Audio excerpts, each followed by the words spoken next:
মানুহবোৰৰ মুখে মুখে আজি গুণগুণনি উঠিছে। কি ধৰণৰ ল'ৰাহে এজন পিতৃৰ লগত এনেকুৱানো কৰিব লাগেনে? বৰ কঠোৰ হৃদয়ৰ মনুষ্যত্বহীন মানুহ দেই। সেইবোৰ মানুহৰ কথা, কিন্তু আচল সত্য মই আৰু মোৰ মায়েহে জানো। সৰুৰে পৰা দেখি আহিছোঁ কিমান কষ্টেৰে মায়ে মোক ডাঙৰ দীঘল কৰিছে। আনৰ ঘৰত কাম কৰি টকা উপাৰ্জন কৰিবলৈ যাওঁতে কিমান তিৰস্কাৰ সহিবলগীয়া হৈছিল, কিমানৰ গালি খাবলগীয়া হৈছিল।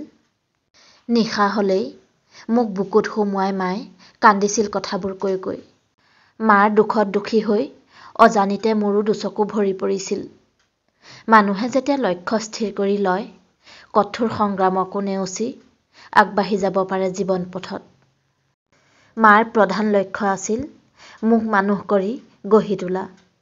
মোৰ পঢ়া শুনাৰ ক্ষেত্ৰত মায়ে বহুত ত্যাগ স্বীকাৰ কৰিছিল।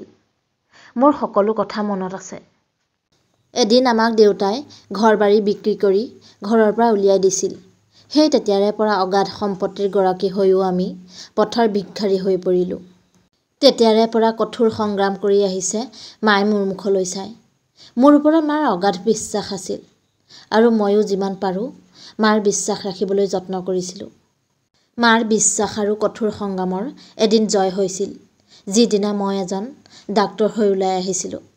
তেতিয়াৰে পৰা মা আৰু মই বহুত সুখী। কেতিয়াও মই দেউতাৰ অভাৱ অনুভৱ কৰা নাছিলোঁ। দেউতাই মাৰ লগত যিখিনি দুৰ্ব্যৱহাৰ কৰিলে, তাৰ বাবে দেউতাৰ প্ৰতি মোৰ অন্তৰত ঘৃণাৰ বাহিৰে অলপো দয়া মমতা নাছিল। দিনবোৰ গৈ থাকিল। মই সংসাৰ কৰিলোঁ।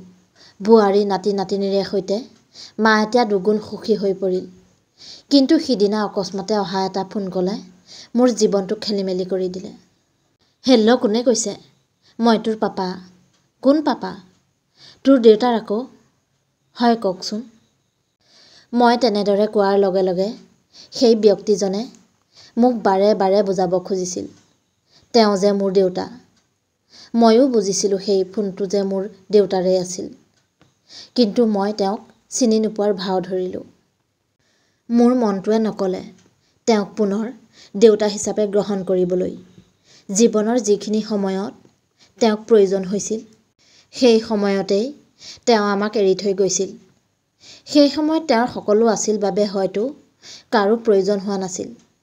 এতিয়া যেতিয়া তেওঁ অকলশৰীয়া হৈ পৰিল আৰু মোৰ সাফল্য দেখিল, সেইবাবেই হয়তো আমাৰ কাষ চাপিব খুজিছিল। কিন্তু এটা সময়ত তেওঁৰ প্ৰতি মোৰ অন্তৰত যিখিনি বিষ জমা হৈ আছে, সেই বিষখিনিয়ে মোৰ মনটোক নিদিলে তেওঁক পুনৰ মোৰ দেউতা হিচাপে গ্ৰহণ কৰিবলৈ। সিদিনা হঠাৎ খবৰ পালোঁ মোৰ দেউতাৰ মৃত্যু হৈছে। মোলৈ বহু মানুহে খবৰ পঠিয়ালে, কিন্তু মই তেওঁলোকৰ আগত সেয়া যে মোৰ দেউতা অস্বীকাৰ কৰিলোঁ। মোৰ সেই কাণ্ডই মোক এটা বেয়া ল'ৰা সজাই পেলালে। মই সমাজৰ আগত এটা বেয়া ল'ৰা হৈ পৰিলোঁ। হয়তো মোৰো কোনোবাখিনিত ভুল হৈছে, তাক মই স্বীকাৰ কৰোঁ।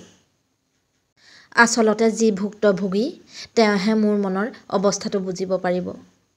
আচলতে আমাৰ লগত দেউতাই যিখিনি কৰিলে তাৰহে প্ৰতিফল পাইছে এয়া।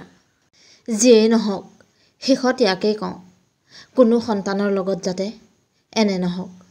ধন্যবাদ।